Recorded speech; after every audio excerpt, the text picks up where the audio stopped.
കുറഞ്ഞ ചെലവിൽ അത്യാധുനിക ആരോഗ്യ പരിരക്ഷ. MCS hospital.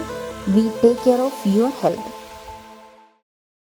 മൂവാറ്റുപുഴ ജനറൽ ആശുപത്രിയിലെ അത്യാഹിത വിഭാഗം നവീകരിക്കുന്നു. ആശുപത്രിയിൽ ബ്ലഡ് ബാങ്ക്, പഞ്ചിംഗ് സംവിധാനം, കൂടുതൽ സുരക്ഷാ സംവിധാനങ്ങൾ എന്നിവ ഒരുക്കാനും തീരുമാനം. മൂവാറ്റുപുഴ ജനറൽ ആശുപത്രിയിലെ അത്യാഹിത വിഭാഗം പൂർണ്ണമായും നവീകരിക്കാൻ തീരുമാനം.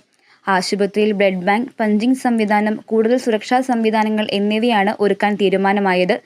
ജില്ലാ മെഡിക്കൽ ഓഫീസറും നഗരസഭാ ചെയർപേഴ്സൺ, വൈസ് ചെയർപേഴ്സൺ, ആരോഗ്യ സ്ഥിരസമിതി അധ്യക്ഷൻ എന്നിവർ പങ്കെടുത്ത ചർച്ചയിലാണ് തീരുമാനം. DMO ആശുപത്രി സന്ദർശിച്ച് സ്ഥിതിഗതികൾ വിലയിരുത്തിയിരുന്നു.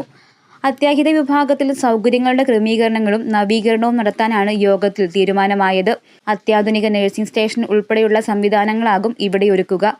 ആശുപത്രിയിലെ തിരക്ക് നിയന്ത്രിക്കുന്നതിനും രോഗികൾക്ക് വേഗത്തിൽ സേവനം ലഭ്യമാക്കുന്നതിനുമായി OP കൗണ്ടറുകൾ പൂർണ്ണമായും ഡിജിറ്റലൈസ് ചെയ്യും. ജീവനക്കാരുടെ കൃത്യനിഷ്ഠ ഉറപ്പാക്കാൻ പഞ്ചിംഗ് സംവിധാനവും നടപ്പിലാക്കാൻ ആലോചിക്കുന്നുണ്ട്.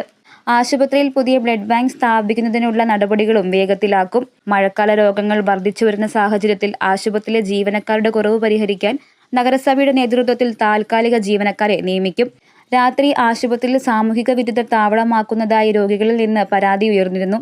ഇത് തടയുന്നതിനായി ആശുപത്രിയിൽ സെക്യൂരിറ്റി ജീവനക്കാരുടെ സേവനം കർശനമാക്കാനും തീരുമാനമായി. News desk, Muvattupuzha news. Kothamangalam രൂപതയുടെ കീഴിൽ പ്രവർത്തിക്കുന്ന ഉന്നത വിദ്യാഭ്യാസ സ്ഥാപനം Viswajyothi engineering college Vazhakulam. Autonomous പദവിയുടെ തിളക്കത്തിൽ സാങ്കേതിക വിദ്യാഭ്യാസ രംഗത്ത് 1/4 നൂറ്റാണ്ടിന്റെ പാരമ്പര്യം. NBA, NAT അക്രഡിറ്റേഷനുകൾ, മൾട്ടിനാഷണൽ കമ്പനികളിലടക്കം മികച്ച പ്ലേസ്മെന്റ്, അന്തർദേശീയ നിലവാരമുള്ള ലാബുകൾ, അക്കാദമിക് എക്സലൻസിനോടൊപ്പം വൈവിധ്യമാർന്ന പാഠ്യേതര പ്രവർത്തനങ്ങൾ, BTech കോഴ്സുകൾ, MBA, ആഗോള തൊഴിൽ സാധ്യതകളുമായി hotel management and catering technology. Silver ജൂബിലിയുടെ നിറവിൽ അക്കാദമിക് മികവിന്റെ 25 വർഷങ്ങൾ പിന്നിടുന്ന വിശ്വജ്യോതിയോടൊപ്പം നിങ്ങളുടെ ഭാവി സുരക്ഷിതമാക്കൂ.